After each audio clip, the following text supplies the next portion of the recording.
आज संपूर्ण देशवासियों को सोम प्रदोष बहुत बहुत बधाई हो। है कि सोमवार की अगर प्रदोष पड़ती है, बहुत ध्यान से सुनना महाराज, सोमवार की प्रदोष पड़ती है तो शंकर भगवान कैलाश पर निवास करते हैं।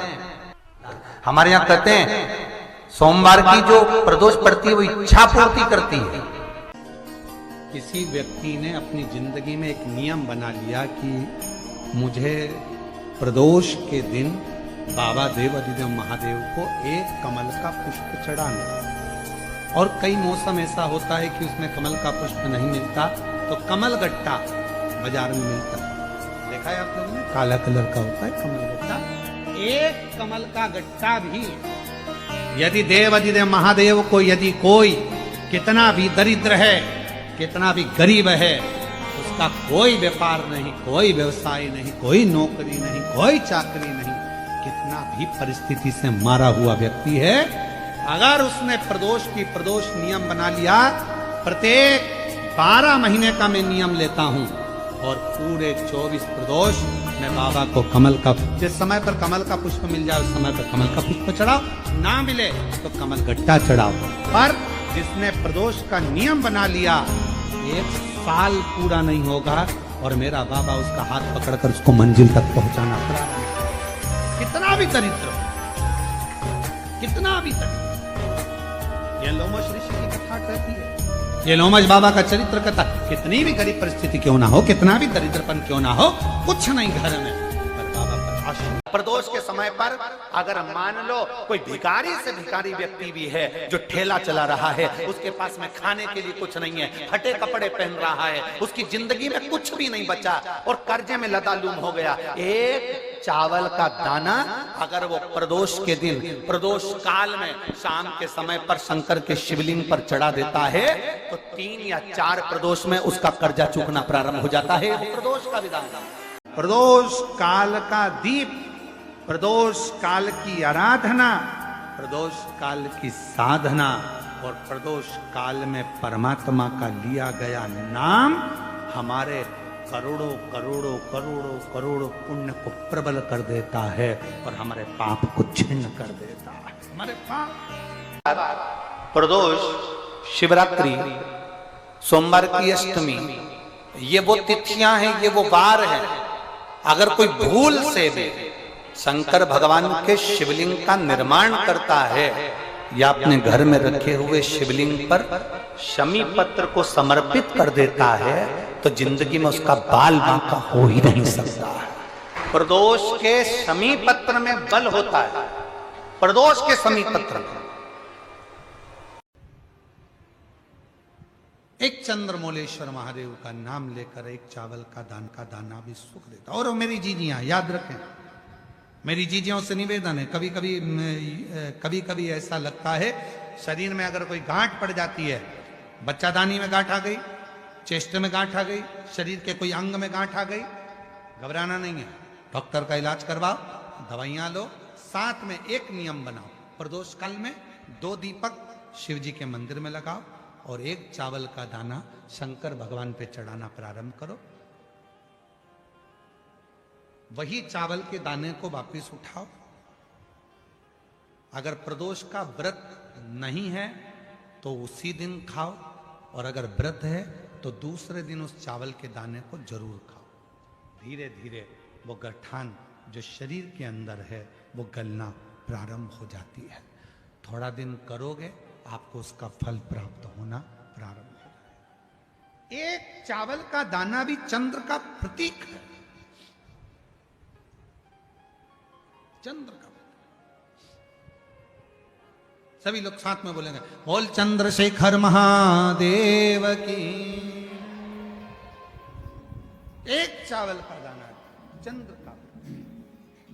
जिभ्या, शंकर भगवान को प्रसन्न करना है तो 1 धतूरा, 1 चावल का दाना, धतूरा चढ़ाओ शिवलिंग पे, चावल का दाना सुंदरी की, हाथ रखो चावल के दाने पर और शिव जी से अपने मन की बात प्रदोष के दिन, प्रदोष काल में शाम के समय चंद्रमौलेश्वर महादेव का नाम लेकर कह दो। 3 महीना तो जाने दो, 3 दिन में वो बाबा मुराद पूर्ण करना प्रारंभ कर देते।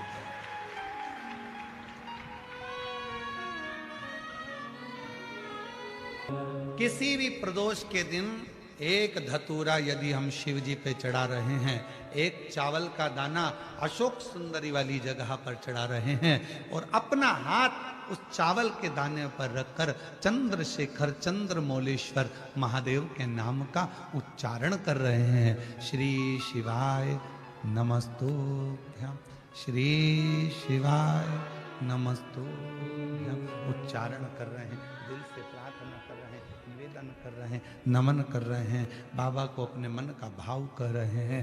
तो वो 3 महीना तो बहुत दूर है, मेरे बाबा ने अगर कृपा करी तो 3 महीने में मेरा बाबा करुणा करना, दया करना प्रारंभ कर दे।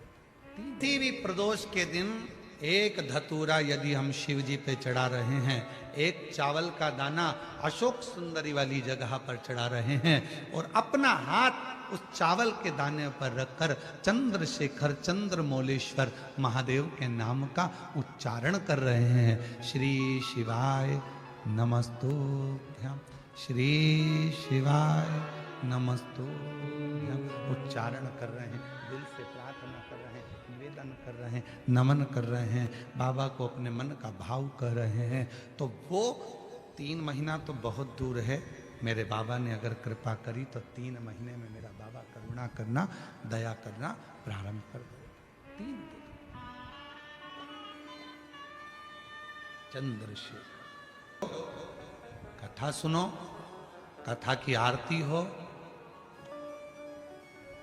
प्रणाम करना, रच को अपने मस्तक से लगाना, विनय करना।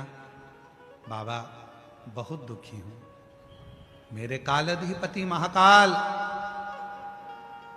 हे मेरे चंद्रशेखर महादेव, हे मेरे सोमनाथ, हे मेरे मल्लिकार्जुन, बहुत दुखी हूं। मैंने सुना है तेरे दरबार में आया कभी कोई खाली ना गया। मेरे महाकाल, दुनिया के दुख को हरने वाले मेरे दुखड़े को भी दूर कर दे, मुझे तेरी कृपा की दृष्टि कर दे, कृपा की दृष्टि, कृपा की। शादी के हो गए 40 वर्ष, शादी के हो गए और औलाद है ही नहीं। डॉक्टर ने भी हाथ, तब आखिरी में एक काम चालू करो, प्रदोष का दिन दोनों पति पत्नी व्रत चालू कर दो प्रदोष का, और प्रदोष काल में शाम के समय जाकर एक ही दिए में 2 लंबी बाती जानते हो ना, रुई की लंबी कपास की बाती, दोनों बाती एक ही दिए में रखकर पति पत्नी दोनों उसको प्रज्वलित करना प्रारंभ करें, बाबा संतान देकर ही रहेगा, औलाद आएगी ही। बेटा बेटी कहीं अप्लाई कर रहे हैं नौकरी के लिए या अन्य चीज के लिए, तो वो अगर बेलपत्री के मध्य पत्ती और ये 2 पत्ती है, इस पत्ती के बीच की जो जगह होती है वहां यदि पीला चंदन और एक चावल का दाना लेकर हरीश्वर महादेव का नाम लेकर शंकर के शिवलिंग पर प्रदोष के दिन अगर चढ़ा देते हैं, तो वो बेटा बेटी जिस एग्जाम को दे रहा होता है अच्छी मेहनत के साथ, लगन के साथ, तो निश्चित है वो उसमें सफलता पाता जरूर है। हरीश्वर महादेव कनेर के पुष्प एक बेलपत्र में रखकर नंदीश्वर के पास में बैठकर श्री शिवाय नमस्तुभ्यं बोलकर अशोक सुंदरी वाली जगह पर स्पर्श कराकर भगवान शंकर पर 7 फूल के साथ बेलपत्री की डंडी अशोक सुंदरी की साइड हो, ऐसा स्मरण करते हुए शिव को समर्पित कर दे। वही बेलपत्री 5 बार नमः शिवाय या पंचाक्षर मंत्र, षडाक्षर मंत्र या श्री शिवाय नमस्तुभ्यं बोलकर वही बेलपत्री 3 प्रदोष, 4 प्रदोष, 5 प्रदोष, 2 प्रदोष, जितने प्रदोष आप चढ़ा रहे हैं प्रदोष काल में, वो बेलपत्री लाकर अपने कक्ष में अपने पूजन वाले स्थान पर रखते जाओ। एक बेलपत्री एक प्रदोष पर लाओगे, अगला प्रदोष आएगा, कितना अंतर पड़ता है आपके भाग्य बदलने में, आपको खुद मालूम पड़ जाएगा कि आपकी किस्मत कैसे बदल रही है। मेहनत आपको करना है, श्रम आपको करना है, आपको लगाना है, और बेलपत्री और कनेर का पुष्प शिव को चालू करो प्रदोष चढ़ाना। देवी कथा में 2 दीप का वर्णन किया, आज फिर कथा में 2 दीप का वर्णन कर। कितना भी दुख है, संपदा नहीं है, बहुत कष्ट का जीवन चल रहा है, बहुत तकलीफ का जीवन चल रहा है, 2 जगह पर दीप लगाना चालू कर दो प्रदोष काल में, मतलब शाम का समय, सूरज ढलने का जब समय हो उस समय। एक दीप बेलपत्र के वृक्ष के नीचे, दूसरा दीप भगवान शंकर के मंदिर पर। प्रदोष काल में जब ये 2 दीप लगना प्रारंभ हो जाते हैं तो भगवान अपने चारों हाथों से आपको संपदा देना प्रारंभ कर देते हैं।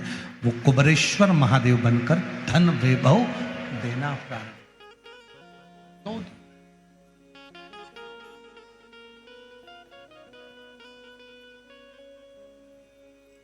और दोनों दीप फूल बत्ती के होना चाहिए, लंबी बत्ती के नहीं। एक लंबी बत्ती होती है, एक गोल बत्ती होती है, फूल बत्ती। दोनों दीप फूल बत्ती।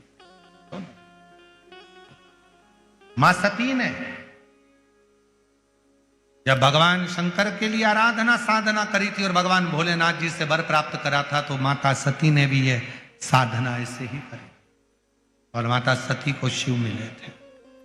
सुंदर लिखा विद्या जी ने, मान लो आप प्रदोष का व्रत नहीं कर सकते, आप अगर व्रत नहीं कर सकते तो प्रदोष के दिन, प्रदोष काल में शाम का समय सूर्यास्त का कुछ पल, कुछ घड़ी के पहले से लेकर बाद तक का प्रदोष काल के अंतर्गत आप शंकर जी के मंदिर में जाकर 1 लोटा पानी, 5 बेलपत्र भी अगर समर्पित करते हैं तो संपूर्ण प्रदोष का फल आपके भाग्य में प्रबल हो जाए। शिव महापुराण में इसका कभी आपको ऐसा लगे कि मेरे घर में बहुत ज्यादा मात्रा में क्लेश रहता है, बहुत झगड़ा, परिवार में विवाद, तो प्रयास करा करो जब आप देवादिदेव महादेव को जल चढ़ाने के लिए जाएं और प्रदोष का यदि दिन हो या महीने की शिवरात्रि हो या प्रदोष का दिन हो, तो उंगली में ही भले एक उंगली में ही जरा सा शहद लगा कर ले जाओ और अशोक सुंदरी वाली जगह पर और शिवलिंग पर उस शहद को लगाकर जल चढ़ाने का प्रयास करो। आप दो प्रदोष या 2 महीने की शिवरात्रि अगर आपने कर ली, अपने आप आपके घर में क्लेश समाप्त होता चले जाएगा, शांति बनना प्रारंभ हो जाएगा। शहद में वो फल है, मधु में वो फल है।